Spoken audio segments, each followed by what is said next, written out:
সবুজ ধানের ক্ষেত ফসলে ভরা কৃষি জমি আর মানুষের বসতভিটা এক সময়ের সেই চেনা দৃশ্য এখন অনেকটাই অতীত। মানিকগঞ্জের ঘিওর উপজেলার তরা গ্রামে তাকালেই চোখে পড়ে বিশাল বিশাল গর্ত আর পানিতে ভরা খননকৃত এলাকা। স্থানীয়দের ভাষায় যেন ছোটখাটো নদী।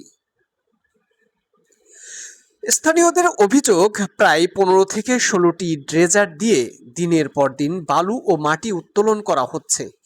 এতে শুধু কৃষি জমি নয়, ক্ষতিগ্রস্ত হচ্ছে বসতভিটাও।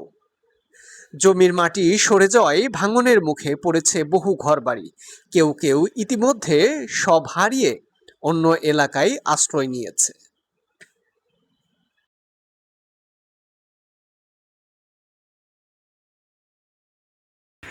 আসলে আপনাদের বাড়ির কি সমস্যা হচ্ছে বা হবে এগুলা একটু বলেন।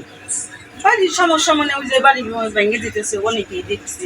আচ্ছা আচ্ছা, এটার জন্য আপনারা কি তাদের সঙ্গে আলোচনা করেছেন, যারা বালি উঠায় তাদের সঙ্গে, যে যেন না কাটে?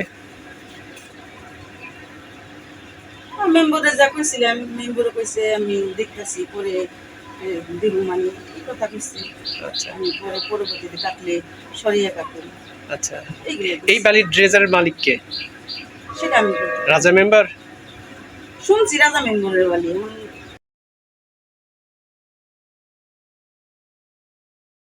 সবচেয়ে উদ্বেগজনক বিষয় হলো, স্থানীয়দের দাবি অনুযায়ী ঢাকা আরিচা মহাসড়কের খুব কাছাকাছি এলাকা থেকেও মাটি কাটা হয়েছে।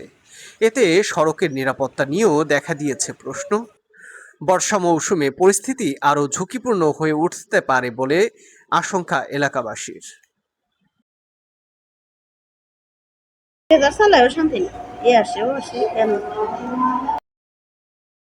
স্থানীয়দের আরও অভিযোগ, এই মাটি কাটার ব্যবসাকে ঘিরে গড়ে উঠেছে বিপুল অর্থের সাম্রাজ্য।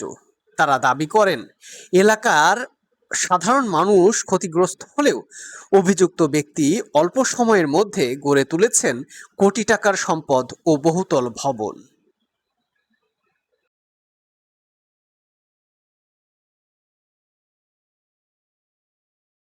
আপনারা দেখছেন জে টিভি নিউজ বাংলা, সত্য প্রকাশে অঙ্গীকারবদ্ধ।